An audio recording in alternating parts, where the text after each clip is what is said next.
Walking down the avenue where we used to play. The house on the corner is still the same today as it was when we were children, innocent as innocent can be.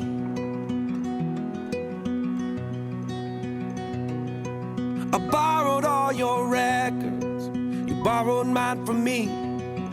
We sat and talked for hours in a box hung in a tree, and we stole your daddy's last box. Welcome to the channel, and Dave, we are back. Yeah. This is the 16th documentary of visiting the scenes from Kidsgrove, the Bygone Days, the musical. 2024, we produced 15 documentaries. It was absolutely fabulous, and the comments that we had was wonderful. And we've now got 2025 to bring you guys, the viewers, probably about another 10, 15. 12, 15, who knows, documentaries coming your way. Yeah. Dave. Okay, just a few updates from last time. We're in the Caldwell, by the way. We're starting the Caldwell. We've been here a couple of times. Thanks for the hospitality. Since just before Christmas, the response has been amazing. You know, we've had almost 3,000 people, 3,000 households, so probably 5,000 people watch the full musical video, which is 2 hours long. The Murders has attracted over 5,000 views. Butt Lane Part 1, again, almost 5,000 views on Butt Lane Part 1. The Pubs Part 1, Pubs Part 2, again, 4,000 views on those, which is good. And we've got another Pubs one coming up, Clough Hall Story. Response has been great. Today we're going to have a look at CoalPit Hill, right up to the Queen's and the Swan and the Square.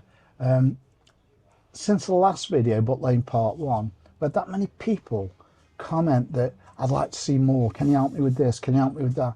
And I never ever realised the response we would get on that. So today, what we're going to do, we're going to have another look at John Street, Wesley Street. We're going to have a look at Brickyard. We're going to have a look at the new road in a bit more depth. We're going to go up the hill. We're going right the way up, like I say, to the Swan. And yeah, we'll hopefully share a few more memories. It was really interesting just before Christmas. Decca, Phil, myself invited 3 ladies, Mrs. Prince, Mrs. Hooper, and Mrs. Prince, Mrs. Hooper, and Mrs. Young to go for tea, morning tea with us. And we went down to the tap room in Kidsgrove. We spent a couple of hours, and they were bringing back their own memories, and it was like, wow. So they gave us a lot to take away that will hopefully bring a lot of that in today. But big thanks to those ladies. That's wonderful then, isn't it? Yeah. Yeah. And then when you go through Kidsgrove Past and Pictures and you look at the history and you look at the comments, the people's passion for this area is untrue. You know, I've got the likes of Rob Venables, Keith Cartwright, Roy Dunn, Pete Holland, the Coleshaws, Alex Colleen, Val Dunt, and many, many more who've put so many memories onto that platform, onto the Facebook platform, Kidsgrove Past and Pictures. We're going to bring some of those out today. Okay. Wonderful. I'm really looking forward to it. So yeah, without further ado, we'll introduce our guests for this before they hand over the baton in about 2 hours' time. So they're going to star in one more video, yeah. which, yeah, I'm sure you guys are going to love. And here we go. So we've got Phil, and we've got Big Flea. I think he's known mostly as, but obviously he does have a name. It's Derek. Dave. Okay. Yeah. So the boys are back for the last leg before you hand over the baton. Massive thank you for everything you've done. We've had a laugh along the way, so massive thanks there. Yeah, as we said, we're going to go up the hill and we're going to have a look at some of the issues been raised, some of your memories. What's made us look at this, I didn't mention it earlier, was when we said we're going to have a look in a bit more depth, what's come to light over the last sort of month or so is the Hearson family, through Martin Hearson, his uncle Charlie Hearson, has found some fantastic photographs, photos that are unseen before. So now we've got a few more photographs of Pump Hollow, of Bolo, of the horizon looking down from Kidsgrove across to Torque and CoalPit Hill. There's a few on the screen that you'll see in front of you now. So that's another reason why we need to revisit these sites. Now, we're going to get in a second. It's quite snowy and slippery outside, so we aren't going to do as much walking. We're going to drive up to Thomas Street, the top of Thomas Street, and then we're going to have a look from there. Conscious that Decca's got a leg injury at the moment, so we're not going to risk Decca walking down there. So we're going to bring in a substitute, one of your old mates, to give us a bit of support. And that person is here with us today. So Andy Dean, welcome to the show. Andy Dean, welcome. Thanks for asking me. Welcome Pleasure. to the party now, thanks. So your background, give us a bit on your background. Where were you born? Well, I was born and raised in John Street, which I think we'll be talking about, maybe even visiting where it was. And I lived there for the first 10 years of my life, so 1957 to 1967. Right. Went to school in the area, got lots of relatives in the area, so hopefully got a little bit of local knowledge which might do you some good. Brilliant. And you've definitely got a passion for the area. Oh, I love it. I've seen that in all the posts on Kidsgrove Past and Pictures. So you get the feel of what we're going to be doing today. Yep. But by all means, it's not about specific dates, etc. Like I've tried to say, it's about your memories. Yep. Memories that you look back on and you smile, or might upset you in some ways. But, you know, let's try and bring out some of those this today. So, with Andy and the team, what we're going to do now is move along, without further ado, up to the top of Thomas Street. Okay, we're virtually halfway up CoalPit Hill. We're looking at an area whereby we're going to go into the detail of Wesley Street, John Street, Thomas Street, which I said. Thomas Street is just behind you guys. But I want to start here because we've not covered CoalPit Hill, yeah? So as we look down, if we start at the bottom on the left-hand side, on the map that we've got, which you'll see on the screen now, right at the bottom there, we've got Hull's Farm. Yep. And Hull's Farm set back, and here's a picture on the screen of Hull's Farm. Any special memories of Hull's Farm? Only so much as our milkman, Frank Osborne, used to get his milk from there, I do believe.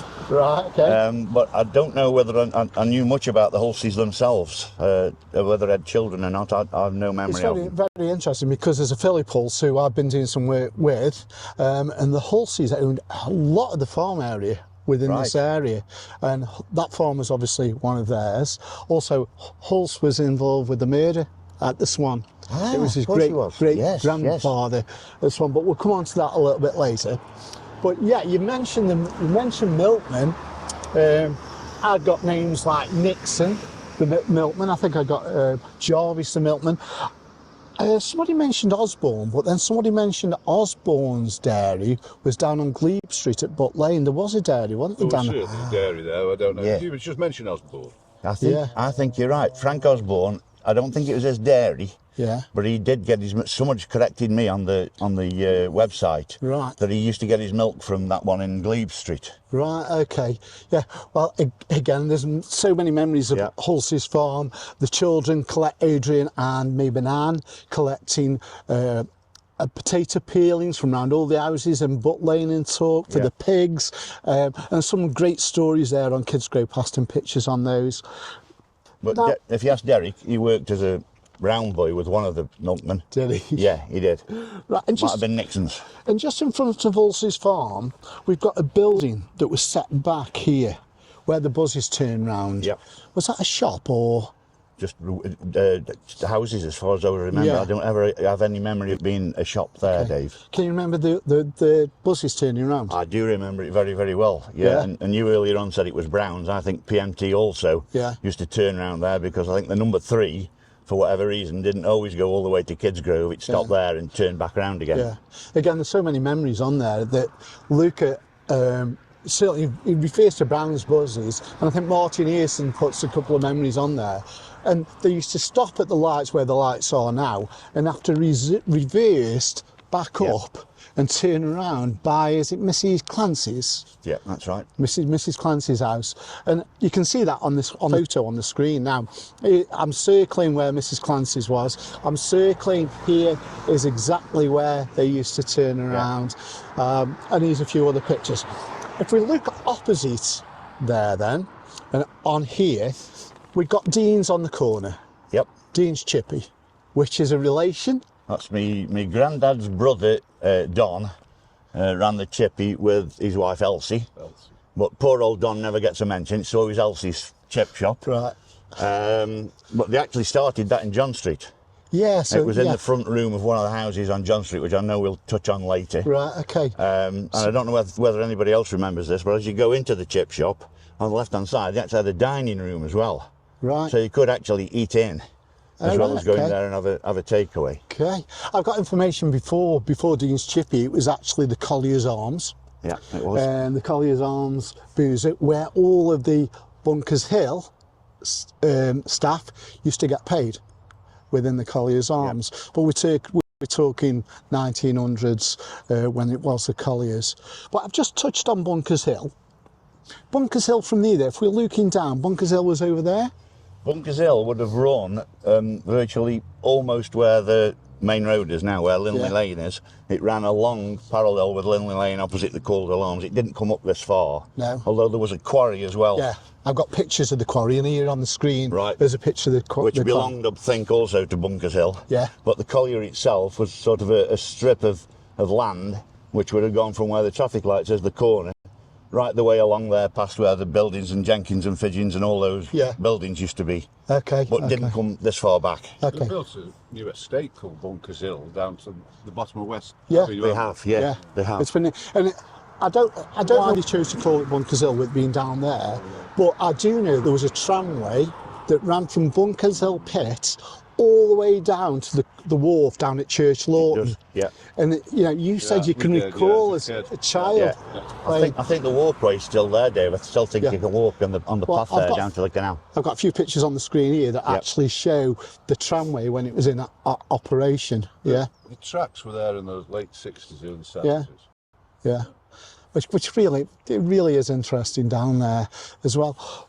In relation to Bunkers Hill, you've got a family connection? I've got an unfortunate family connection, yes, in that there was a major disaster there in 1875 which killed 40 odd people, and the guy that fired the shot, Henry Dean, was my great-great-grandfather, and he unfortunately killed himself and his 14-year-old son as well in the explosion.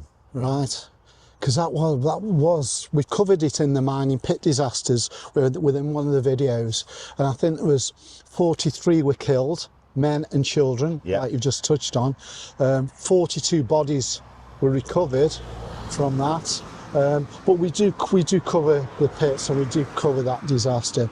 And then you've got the Tollgate estate, which is now directly opposite the Caldwell. Well, the Tollgate estate would be pretty much where the shafts were of the Bunkers Hill mine. Okay, and the Tollgate gets its name from the toll itself. Was based down on that corner. It was. And that's where Tollgate actually gets its name from. As we look on the left-hand side, we've got Hope Cottages. So we're back on the screen, you can see Hope Cottages circled here. Anything on Hope Cottages? I think there's about 8 cottages there. The only thing I remember, Dave, is that at one time, one of the cottages was a shop. Right. And not many people have ever commented on this when I've put the comment on, but I do remember that one of them had like the shop window would be illuminated at night, which is always like a bit of a feature because not every shop had like it is now, and not every shop was lit up during the night. And I think it was electrical goods, I'm sure. I definitely read there was an electrical shop down there. I was going to ask you where it was. That answers that question. But I don't remember any of the people that live down there in the Oak Cottages. But I know Mark's got the names, hasn't he? Mark Casewell's got the names of the people that live there. I think Mark has. Yeah. And again, Mark Casewell's a source of all knowledge when it comes to the mining area within Tork and Tork pits. Some of the information Mark's provided has been absolutely fantastic, and I know Mark of old. Yeah, good. And then back to the picture then, just below Hope Cottages, we've got this entrance alley there that you can just see here on the picture. Yeah. Now, did that lead through to Wesley Street? That led through to the backs of Wesley Street. You couldn't actually get onto Wesley Street. Right. But you were onto the back of the Sunday school there. Right. And also onto the back of the people who live there, like the Kinseys who lived in Wesley Street. Yeah. They'd have been onto the back of their houses. Right, okay, okay. But you said it's got a name, Dave, which I've never heard of before. I've never known it's been called anything. Which one did I say? You said you got a name, hadn't you, for the alleyway? Oh, yeah. I'll come back when we get up the Queens. I'll come back to that one. Okay, so we'll move up here. There's nothing left on this right-hand side now. We'll come back to this in a second, Bolo. But before we do, let's go and have a look exactly where Wesley Street stood, and have a look at the bigger picture of these 150 houses that stood on this land and across the road a few years ago. Okay, just before we leave this spot and go and have a look on Wesley Street, where Wesley Street was, where we're actually standing now has got some memories for you, Phil. Yeah, I think you're standing in the front yard, and there was our living room at number 63 or 65. So here, if we can have a look at this, Glenn, we are standing in the front yard where Phil Sherman was actually born. No, I came here, I was born in Newcastle Hospital, but we came here to live from 59 to 65. Right, okay. And there were 3 cottages here. There were three houses, 61, 63 and 65, yeah. Who were the neighbours, do you know? Wrights, there were brothers who were Wrights, and I don't remember the other family. Right, okay. Okay, let's go and have a walk down to Wesley Street now, where Wesley Street was. Yeah, we're here in the middle of, on the hill, with a grassed area that's covered with snow at the moment. But just below us is where Wesley Street was. Wesley Street would have run down there, Dave. From about, you can just about see where the path is. You can just about see where the path is. Unfortunately, it's all covered in snow. Yeah. But basically, Wesley Street would have gone down there, and the area where we stood here, the flattish area, would have been where John Street cut across, and obviously joining onto Thomas Street. And then there would obviously be rows of houses along the main road there. Right down to the traffic lights, down to the chippy. In front of us there, on the main road, or the new road as it was, we would have the likes of the Gleaners pubs, we would have Smithson's. Co-op. Co-op was down there as well. Veg shop, Delvesey's Butchers, Mrs. Roylinson's shop. Yeah. Then the chippy. Okay, and then across the road we got Annie's. The Talbots. Annie Talbot's. Off licence. And a few others. And again, we've got quite a few pictures here. We'll leave these pictures up for 5 seconds each, just recapping what we covered and touched on previously. But there's 1 or 2 new photographs here that perhaps we haven't seen. We'll have a look at this one in particular on John Street. Do you recognise this picture on John Street? I've seen it there before, and it was probably like every other house in the area, which had a tiled floor or tiled floors throughout. And from looking at the photograph, I think it's pretty much where either we lived at number 25 or Mrs. Coalcliff, who was our next door neighbour at number 23. I think it's somewhere, I think it's definitely in that vicinity. Well, it was Regina Coalcliff who posted this on Kidsgrove Past in Pictures. That would be amazing, wouldn't it, if it was a house, or a mum's house, or Grand's house. It would be. There's a picture on the screen now. We wanted to find it today, but obviously snow would not allow us to. But you know, we can see, you can get a feel, and we think this was taken in the parlour or the kitchen. We're not too sure, but it's not far from here. You think that's still visible? It's still visible here? Yeah. Oh yeah. Yeah, it is. Yeah, and all the houses along here, certainly on John Street, they all had cellars, which sounds like a grand affair as if you'd have your wine down there, but it was basically a hole dug out and then the floor of the living room laid on the top of it, but every single one of them had a cellar underneath them. Right, okay, fantastic. I've got another picture of John Street, and I think you might recognise the young man sat in the gutter on the right hand side. I've circled it here. Yeah. Well, if you that was taken by my sister, which would have been taken from where Swan Close stands now. She would have had her back there, sort of standing at the end of Thomas Street, pictured along John Street. And if you've got very, very keen eyes, you can see a young kid of about 5 years old sitting on the pavement. And that's me. That's you. Fame at last. Wow.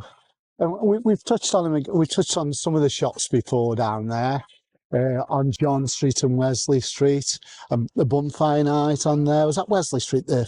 The bonfire was actually in the alley below oak cottages. That's where the bonfire was. Right, okay. And there was also bonfires on, or there was a bonfire on Bolo one time as well. Okay, well, we'll come on to Bolo soon, yeah? We'll have a look at Bolo. Right, okay. Post office, the second post office then was John Street? Second post office as you're building on the corner there, which is now the Barbers or whatever it is. I believe my father worked from there. He was a postman, lived here and worked from there. Well, I think they actually had at the back of the post office was buildings. There were some outbuildings there. And I think they used to use it as a sorting office as well. I think the vans used to come from there. That makes sense with and that was, I think that was the Kelsals. Yeah. But the original post office, which is before my time, or before my memory, with the early 60s, that moved. It was right at the bottom of Wesley Street, on the corner of Wesley Street and the main road. Right, okay. Which was then taken over as a shop by Mr. Shields. Right. And his wife run that as like a paper shop, confectioners, sort of general shop. Yeah. Okay, you know, I just look at in the grand scheme of things, because I'm a Clough Haller, I'm from Clough Hall, which I mentioned numerous times, but 150 houses on this piece of land and just across the road there, which is phenomenal. And when I talk to you and I talk to the ladies and Big Flea, they know every single person who lived in every His single... memory's a lot better than mine for the people. I knew Kinsey's, Shuffle Bottoms, Wrights, Fowles, of course. Yeah, well, Well, Ivan Bosms used to live in one of the first houses on Thomas Street as you come up, not much further up than where the post office is now. Yeah. Ivan Bosms, who was the son, I think, of the guy who started the first coal yard, which was on the corner across the road there. He lived in one of the first houses here as you're coming up Thomas Street. Okay, we've mentioned Thomas Street. Let's stop that there now and let's go and have a look at Thomas Street, okay, before we head up back towards the Swan. Okay, we're on Thomas Street. We're halfway up Thomas Street now. A few stories on Thomas Street and look very, very different back in the day. The one house behind us is the last remaining house on Thomas Street. And again, previous owners? Venables in my memory. I don't know anybody before that. I've got Venables, I've got Brookses, I've got Julie Barlow, who's now out in Australia. All lived in there. And I've got pictures on the screen now of how it actually looked back in the day on that one. Other memories of Thomas Street. I've got chapels. Yep. Can you remember anything of the chapels? 3 Wesleyan chapels, all in this little vicinity. Behind us on the corner there, on the corner of Thomas Street at the top and the CoalPit Hill, was the Prims, the primitive one. And opposite that was a Sunday school, which used to house Stuart Woodward's joinery shop at one stage. Where we virtually are here, or maybe just a little bit below, there was a chapel there, which turned into, I think they were Free Methodists, which turned into a organ builders, Reeves and can't think who else, Reeves and somebody. Okay. And then halfway down Wesley Street was a Sunday school, which led on to the chapel, which was a Methodist Wesleyan chapel, which was actually fronted on the main road. So there was 3 chapels and 2 Sunday schools just in this little area here. Okay, I've got pictures of all 3 on the screen here, which is great. You mentioned the chapel I'm quite interested in is where Talk of the Hill Male Voice Choir were based. Is that the one that was on the corner up the top here? Well, there you've got me, Dave. But my uncle, my great uncle, was actually a member of the Male Voice Choir, and as you probably know, they went on and actually won a gold medal at the Eisteddfod at some time, which is incredible, isn't it? Really, unbelievable. Unbelievable. Well, I think it is this chapel that you'll see on the screen. That was a big building. Yeah, that's the one I've got. That's the one that's got on the screen. If it's any different, let me know. But I've got some great information on that in relation to relatives of the Bosnses, relatives of the Daltons, who were part of that choir. But you quite rightly said they went all over the UK. Eisteddfod, they won the gold medal. They won medals at Blackpool as well. With the churches, we're covering the churches separately, so I'm not going to go into much detail, but 3 churches within this small area. Incredible, isn't it? Absolutely unbelievable. They were either very religious or not religious at all. I can't make my mind up which we were. Yeah. One chapel per 50 houses. Yeah, amazing. 1 chapel per 50 houses. That shows you. The pottery factory, is it Bancroft's? Bancroft's, yeah. Where Bancroft's was The house which you referred to earlier, where I lived as a small kid. So it's on the corner up there? Backed onto the pot Oh, bank. so on this picture here, this house circled on the left-hand side Could be your living, house. yeah. Okay, and I've got, so again, we mentioned Mark Casewell earlier. I've got some photographs from the pottery factory, and you can see on the screen here. So you know, if you're ever in a charity shop and you come across here, or you check out your pottery at home or whatever, if you've got any, give us a shout and let us know that you've got it. Yeah. But there's some photographs here that Mark has already posted that you can see. Okay. We've spoken of Bancrofts before for two reasons. One is that they had the shop in Butt Lane on Glebe Street, and the other one was that Mr. Bancroft also did pottery classes at Residential School. Yeah, you mentioned that. You mentioned the Bancrofts down on Glebe Street. Yeah. That was was that a store, general store? Andy thinks it was oatcakes. I think they made oatcakes as well. Across the road. I could be confused. Yeah. But it was a little convenience store. Yeah, because that's what they said. It was right opposite or next to McNicholas's Oatcakes. Yeah. So, you know, we have covered that one off. Yeah. Okay, is there anything else on Thomas Street before we move on? No, I don't think so. Okay, what I do want to mention, that, and this is another appeal, is Ash House. What do you know about Ash House? Well, most famously, it was where the McGowans lived. Yeah, Captain McGowan. Captain McGowan, who I think had a pretty stellar army career. Yeah. And then his sons latterly were involved in the mining industry. I think one was a pit manager. Dave, you've probably got a bit more information on that. And before Swan Close was built here, this was all open fields, so this didn't come until the mid-60s. So is Swan Close behind here? Yeah, this is Swan Close, which is running parallel here with Thomas Street. Okay. So that wasn't in the flats there, that wasn't there, it was all open fields. And in weather like this, we'd be sledging like mad down there because it was a really steep bank. Yeah. And there were some houses that were on the A34 that backed onto the fields. Yeah. Which were all derelict. Yeah. Ash House was one of those, and as kids we used to go in there and have a scout round and inside the house, and I can remember coming across old photographs, old black and white photos and this, that and the other. If we knew what we knew now, I would obviously taken them for history, but you know, it's... I must admit, the appeal is we have got no photographs of Ash House. Neither has anybody else that I've seen. No. You know, like I mentioned Alex Colleen, who knows his stuff, certainly the area. Alex has tried. Mike Mobley also has tried. Yep. If anybody has got any photographs of Ash House, I've got pictures of the McGowans, as you can see on the screen, but I've got nothing on Ash House, so please try and help us out on that. Okay, let's go. Okay, we're at the top of Thomas Street now. Before we leave Thomas Street, we've got on our left-hand side, Glenn, here, was what's known as Bolo. Yeah, and we've got a car coming that's going to knock us over.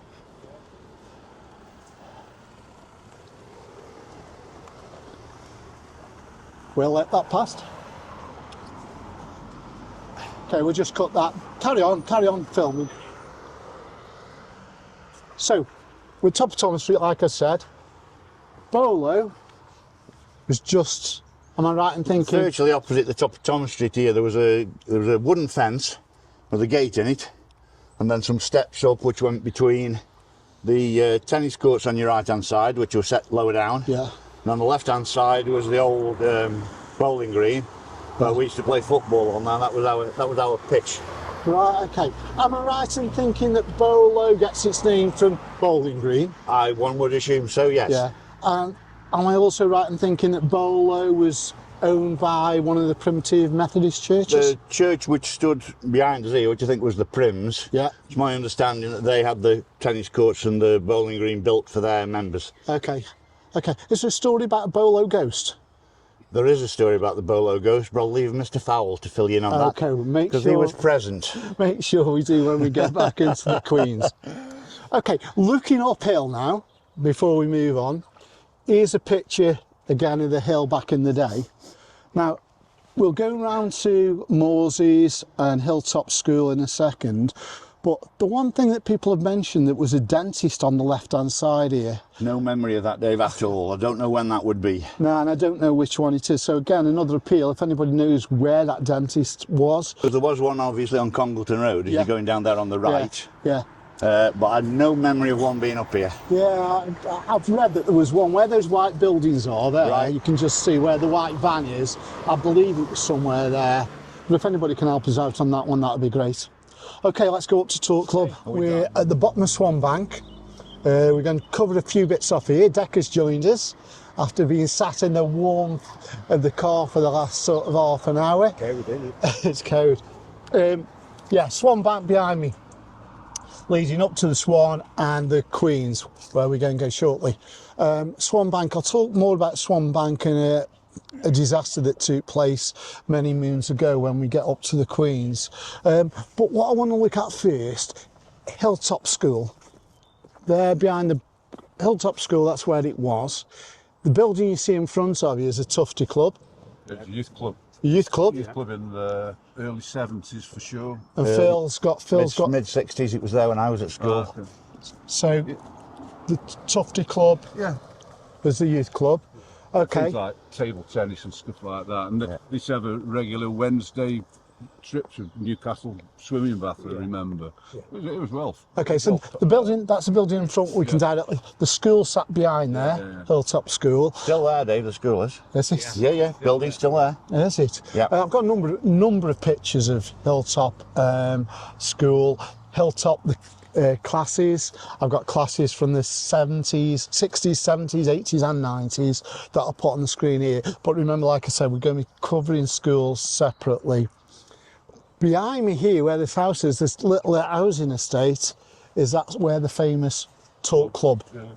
Well, it was originally here, Dave. Yeah. That was the original Talk Club up there. I've got that. So Talk Club, the original, is directly behind.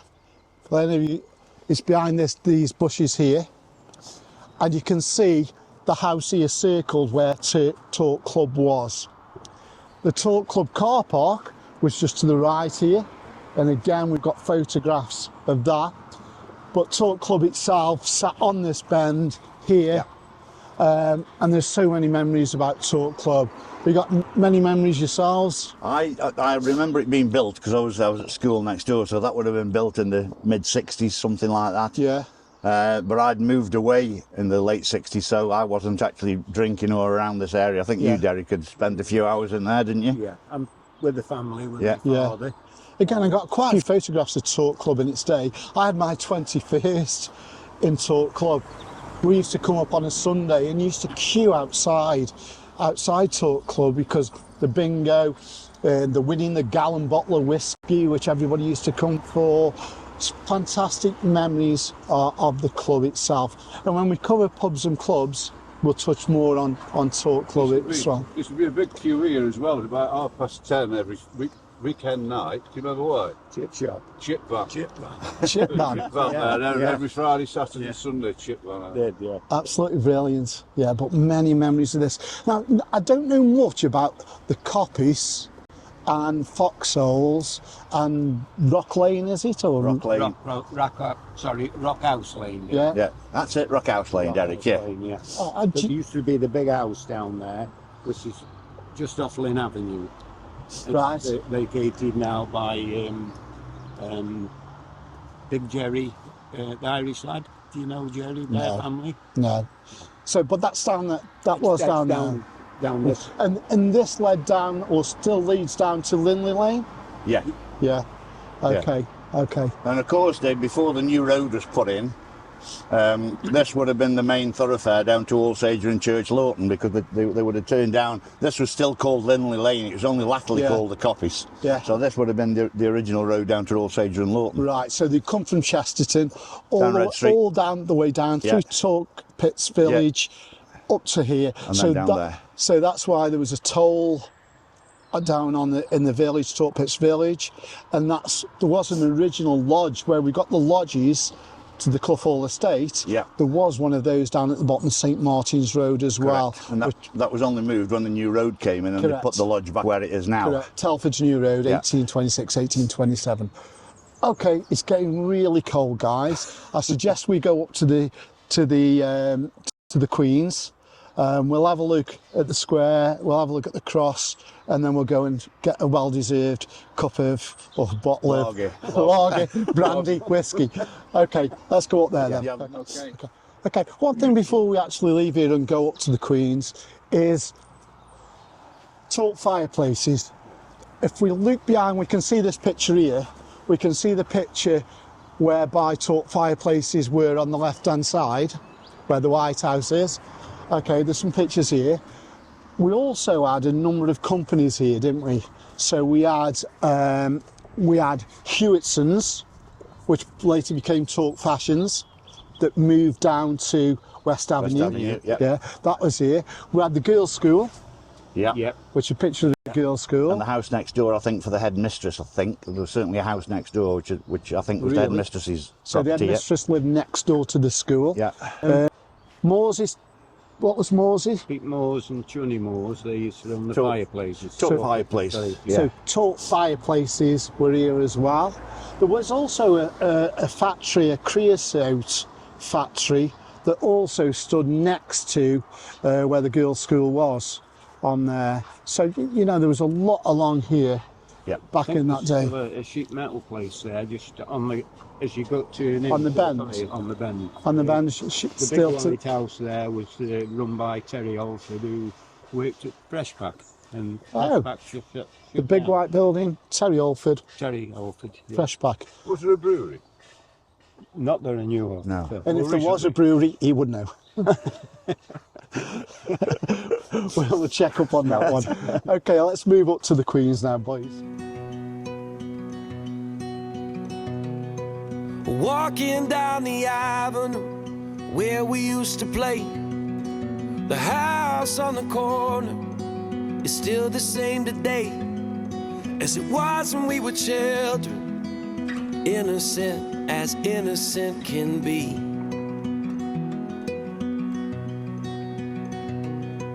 I borrowed all your records, you borrowed mine from me.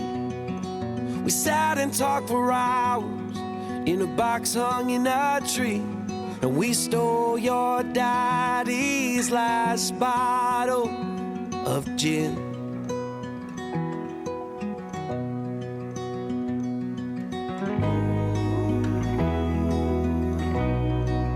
Those were the times. We're back. We landed out of the cold, and it was bloody cold, to be honest. Right, we're back in the Queen's, the old Queen's Head, up at the top, next door to the Swan, next door to St Martin's Church. A pub I know very little about, to be honest. And when you look through all the memoirs, you look through all the documents in the library, memories on Kidsgrove Past and Pictures, there's very, very little information relating to the Queen's here. So again, another appeal. If anybody can tell us when it was built, if anybody's got any special stories about the Queen's, and its landlords, landladies. I got one or two pictures that Phil's provided from the 1980s, maybe a little bit before. But when we do pubs part 3, which we've got to do soon, we will be actually coming to the Queen's here, which we haven't covered off yet. So it gives us time to get a bit more information in. A few of the things that we've said that we touched back on as we came up. One of the first ones was the explosions in 1782 during George III's reign, and it was a cargo or a coach full of explosive gunpowder that was being brought through from the Chesterton area down. This was the main bypass that Andy touching before the new road. Came down to here, came to the Queen's. Now the actual driver of that stagecoach fancied a beer. In short and layman's terms, he did. And one of the stagecoachmen named Fallows said that he would drive the gunpowder down to the bottom of the hill here. So the original driver came into the Queen's, he had a few drinks here, but as Fallows was going down Swan Bank, there was an almighty explosion. It killed Fallows, it killed 2 of the horses, it also demolished 2 houses. Yeah, and that happened here, right outside on Swan Bank before. Another story that we said we'd touch on is Bolo and the ghost of Bolo. Dec has joined us. So Dec, you've got to tell us what the ghost of Bolo is about. Will do. It was one evening we were sitting up on top of the Bolo, 3 of us, Pete Holland, Pete Coleshaw, myself, and we used to sit round little fires or little warm holes. They were from the pit.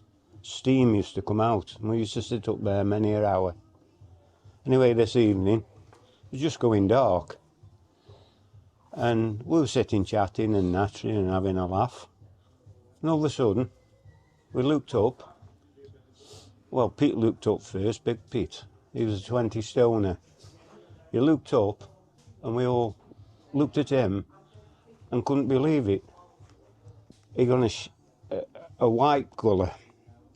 We looked behind and thought what we saw, an apparition of a miner with a miner's hat on. Without further ado, we were off. Now, Pete, being a 20 stoner, passed me and Pete Holland, who were the quickest, got over the fence before us, and I'd never seen anything like it. He overtook us. But that day, we did actually see an apparition of a coal miner with his light on, and it made the paper actually, and that was about it. So. And it was nothing to do with Guinness? No, nothing to do with Guinness. Not that night. No, okay. I wasn't old enough, Dave. There is one or two ghost stories. Never stopped you before. No, I didn't. There is one or two ghost stories locally. When we went on the Swan and we did the murder of William Hulse next door, Liz, who was landlady at the time, told us that there's quite a few stories of the Swan, and we'll pick back up on them, and we promise that we'll go back to the Swan and look at those. The same when we come back to the Queens. We'll see any other ghost stories that people have got locally or coming up the hill and talk. Let us know. We've been asked about a haunted house on the hill, which I've asked you guys, and you guys can't recall. And I've gone through the records, I've gone through memoirs. There is no recollection. I can't find it anywhere. So if anybody's out there has got any ghost stories, then please let us know on that front. I know Colonel McGowan, when he was coming home one night, he'd got a tale to tell about about the black dog. Yeah, we cover that. Dog. If you've not seen that one, if you've not seen folklore, Kidsgrove and surrounding area folklore, the black dog is folklore within the area. The boggart, yes. We cover the boggart, that's in there. But you're right, Captain McGowan and the McGowans, yeah. They were witness to the black dog when they were coming up from Woodshuts across the fields up to Ash House. Yes. That's where they claim that they experienced the black dog. But there's more about the black dog in our folklore video. Okay, within the Queens, we've come here because it's freezing outside. Outside here, we've got the cross. What's known as the cross, Talk Cross. There's pictures here on the screen. Pictures how it is now. There's pictures of it how it was. I've got pictures here from around about 1841, because people believe the cross was in a different place. You know, Alex Colleen, who I've mentioned, Mike Mobley, Mick's done a fantastic piece that's on Kidsgrove Past and Pictures. I think it's Talk Part 1, the history, and it talks about the cross. And it talks about the cross being erected in 1253. That's how long ago it was. It was restored in 1887. There's a picture around about 1841, and I'll put that on the screen now, that shows the cross could have possibly moved. The cross is across the other side of the road here from the Queens, directly opposite now, but previously, suggestion is it was this side of the road near towards the Swan car park. Okay, I can't actually prove that, and Mick and Alex have tried to establish exactly that. We think we're close, and the boys think they're actually close to. Yeah, it was there. The cross itself, we are going to cover when we come and do talk pits. We're going to start off at the cross. and go in a bit more detail on the cross. We're going to go in a little bit more detail on Venice, which Venice intrigues me, and I know, Andy, you got a story to tell about Venice, which you may as well just tell us about your story regarding Why it was called Venice and why it was new buildings. the before. new buildings first. Tell us about new buildings. Well, my grandparents lived in Venice. I think it was number 27, I think, from memory, from looking at the census. But if you do actually look at the old census from, I think it was 1901, or maybe even late 1800s, when those cottages were first built, they were referred to on the census as new buildings. They actually hadn't got any address. It wasn't Audley Road or anything. It just said new buildings. And by a process of elimination, that the guy who was taking the census came up here and came to the Swan and came to the Queen's Head, and then started going down what we now call Audley Road. The next buildings on there before you get to Dunkirk were those, I think there's 6 or 8, is the cottages there, which were described as new buildings. Is right? You should know. Paul Dostoevsky. Paul Derejewski.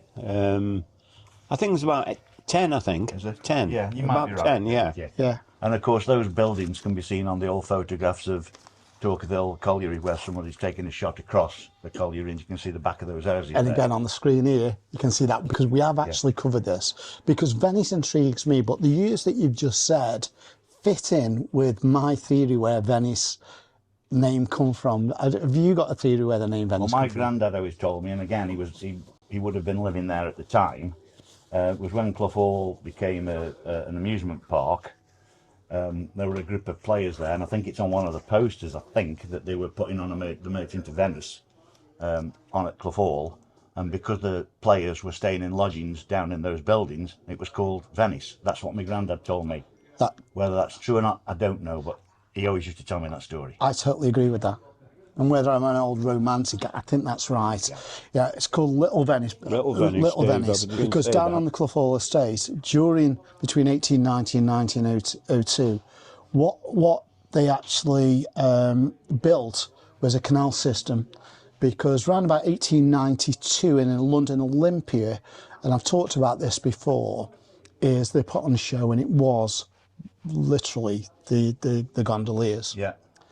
You can see from these posters, this was brought to Clough Hall Park, and quite rightly, as you said, my understanding could have been that the players were lodged there. It could have been that the builders, because they built this canal, which is unbelievable down at Clough Hall Estate, and it would have taken God knows how many weeks to actually build that. But also, the mural, there was a 600-yard mural on Clough Hall Estate that pictured a mural of Venice as it was. Yeah. And that could link to Venice, Little Venice. So again, anybody's got any more information on that? But I would like to cover that, because it does intrigue me when we go down to Talk Pits at a later date, and this will be along the square, a starting point. Okay, is there anything else that you guys think we should have covered that we haven't, that we said we would touch base on when we got back to here?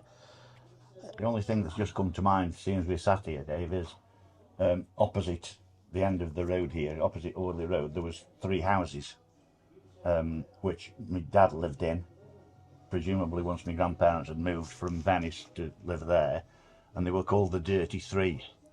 Right. And I've asked for other comments on the website as well, and nobody seemed to come up with anything. But there were actually 3 houses right opposite, sort of where Monument Road or Chester Road goes in there now. Yeah. That were called, as I say, the Dirty Three. No, that definitely rings a bell. It might be your comment that I've actually read, but I definitely recall the Dirty Three being Great mentioned. address, isn't it? Yeah, and again, anybody's got any information on the Dirty Three. on the Dirty Three? Going back, I can remember before the flats were built there was houses there, old houses, and one of them was a Mr. Blaze who lived in it. Right. And he was relative to Blazes on CoalPit Hill, the big house that stands back. Blazes lived there, yeah. Yeah, and he ended up here in one of them houses. There was 3. Blaze? Had he got a building company or something. No, it was Tony Blaze's relative. Okay. There were three houses there. Like I say, anybody out there knows anything about the Dirty Three, Please let us know. please let us know, and we can update everybody next time. Have you seen what's there now? Okay. I'd The like flats. just, Yeah. we'll finish off there. We'll close it in a second with Daryl. Yeah. I'd just like to thank, first of all, Phil and Decca for the last 3 months and some of the stuff we've done, some of the laughs that we've had along the way.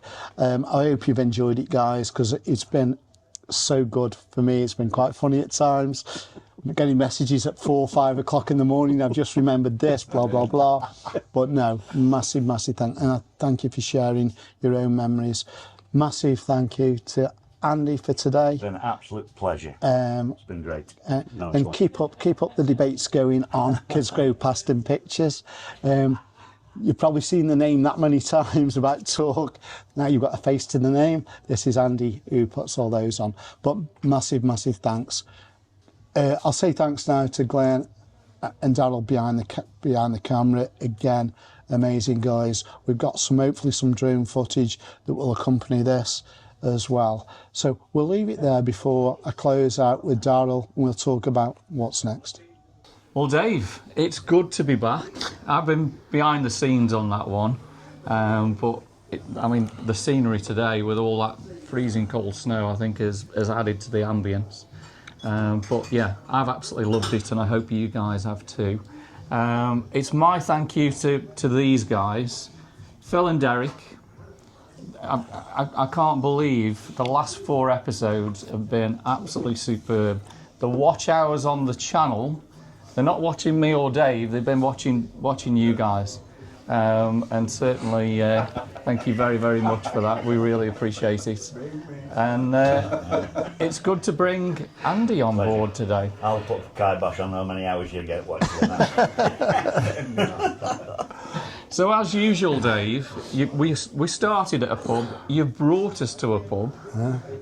I'm on dry January.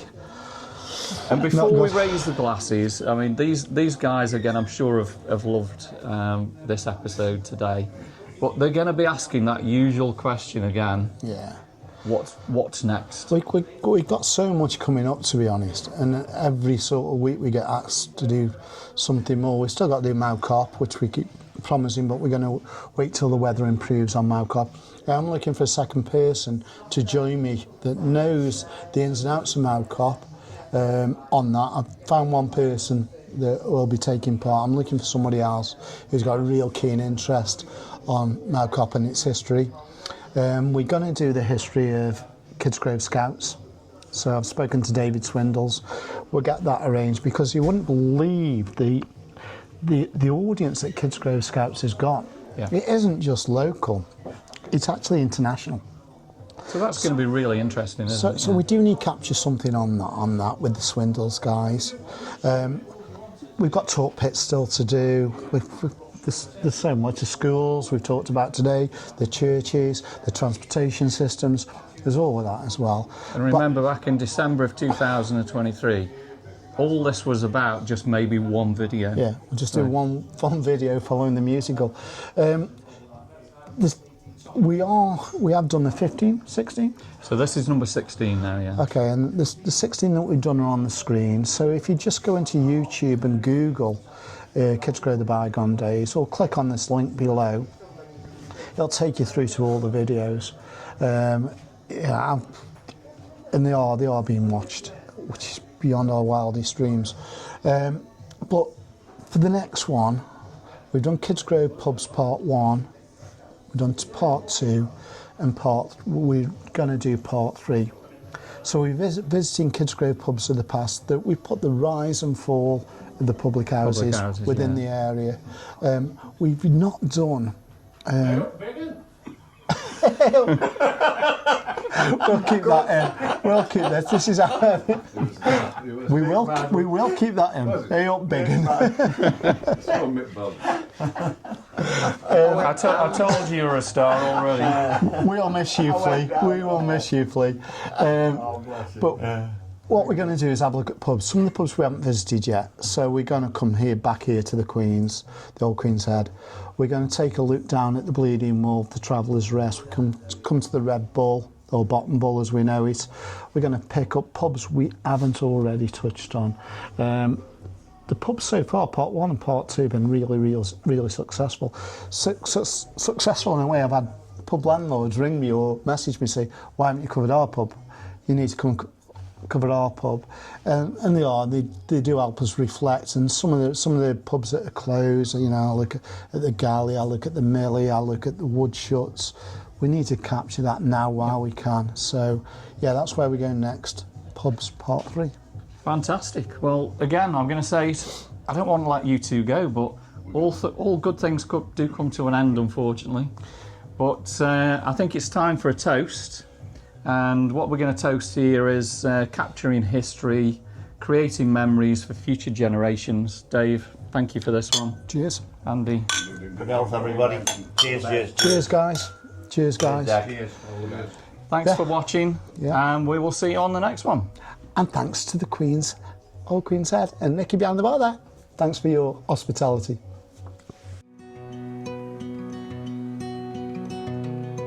Walking down the avenue where we used to play. The house on the corner is still the same today as it was when we were children, innocent as innocent can be.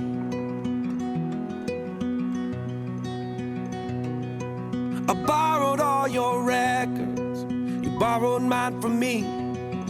We sat and talked for hours in a box hung in a tree, and we stole your daddy's last bottle of gin.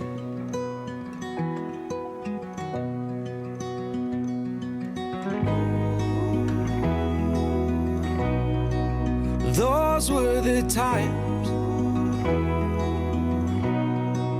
those were the ways. So take me back